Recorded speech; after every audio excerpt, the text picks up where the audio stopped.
compiled earlier on to set precedents for this, of course, conversation that we'll be having tonight. But at this very hour, we have him on standby and live all the way from Atlanta, Georgia, to keep us up to speed as to the events and as they are panning right now. George, if you can hear me, good morning. Interesting, yeah? Is it good morning or good afternoon? It is actually good afternoon to you.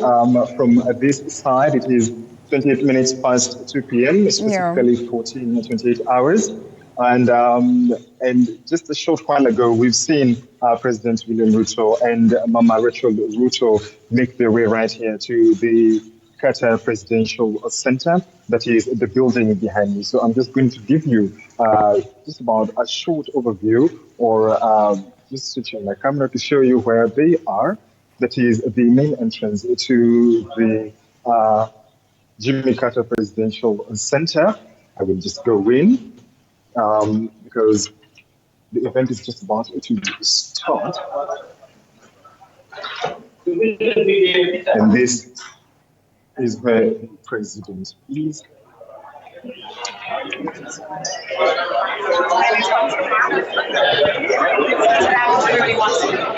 The stage is set for President William Ruto to step out. We will see the museum entrance and to be able to do part as well. The press school is on the other side, so I'm just going to step out a little bit. The press station is quite, on the opposite side, that I would have to find a different area to be able to access. So this is a very historic visit, especially for President William Ruto. He landed today just about 12 minutes past 10 a.m., accompanied by Mama Rachel Ruto. That is the the entrance to the main building of the Jimmy Carter Presidential Center. He has been received by several officials who also include members from the Qatar Presidential Center, as well as being able to take a tour of the museum inside. He will be able, as you've heard from the report right there, he will be able to see the documents that were signed by the former president of the Republic, the founding father, Mzee Jomo Kenyatta. There is also a Christmas card that was sent to President Daniel Arap Moi by President Carter back then. So that is just an overview of what to expect right here. I would have loved to give you details of the specific places, other specific places that he'll be visiting this afternoon. But of course, due to heightened security and concerns, of course, by the Secret Service, we have to not mention, but after this, there will be other activities and other places that the president is going to visit. Accompanying the president, we've seen Prime CS Musalia Mudavadi, who is also CS for Foreign Affairs. We've also seen the CS for Defense, Aden Duale, Advisor Dr. Monica Juma. We've also been able to see the U.S. ambassador to Kenya, that is Meg Whitman.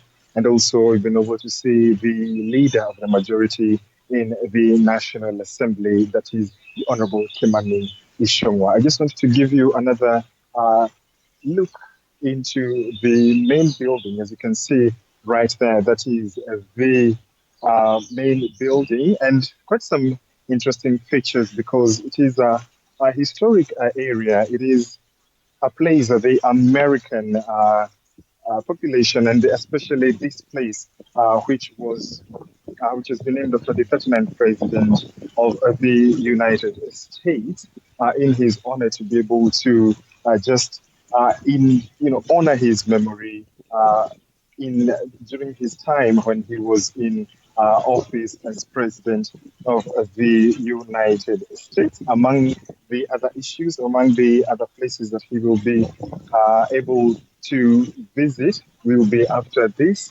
And I just wanted to give you perhaps another just a short tour, because the president came in from that specific side and walked in all the way past that terrace, all the way inside the Qatar Presidential Center to be able to attend and to be able to visit and to be able to pay his homage to President Jimmy Carter.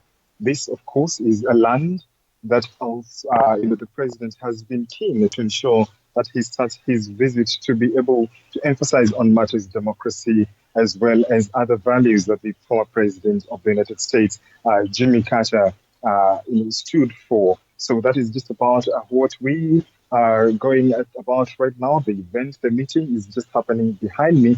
But in a short while, perhaps in the next few minutes, we will be able to bring you insights of what exactly has been said, what has been discussed, what President Ruto has been able to give as his off-the-cuff speech. We do not expect a written speech yet. It's an off-the-cuff speech where he will be able to address and to be able to also share his thoughts, his reflections upon visiting the museum. It is separated into two, one that is run by the Carter Family Foundation, as well as the other section that is run by the federal government. So these are places that he will be able to see and to just have a feel. And just to give you an insight, there is also, especially in the museum, a replica of the Oval Office that Jimmy Carter used back when he was president. There is also the books that he wrote, the awards that he won, the memoirs that he wrote, as well as what he signed, including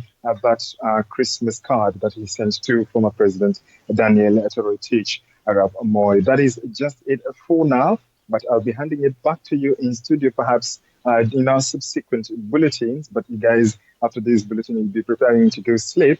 But of course, the action continues, the coverage continues, and our viewers can trust that we will bring them the untold stories right here on TV 47. Back to you, Linda. Well, thank you so much, George, for the great updates right there. George Maringa right there, that is Atlanta, Georgia. And George will be following up on this 3-day event to make sure that at least we are all in the loop as to what this significant visit will be.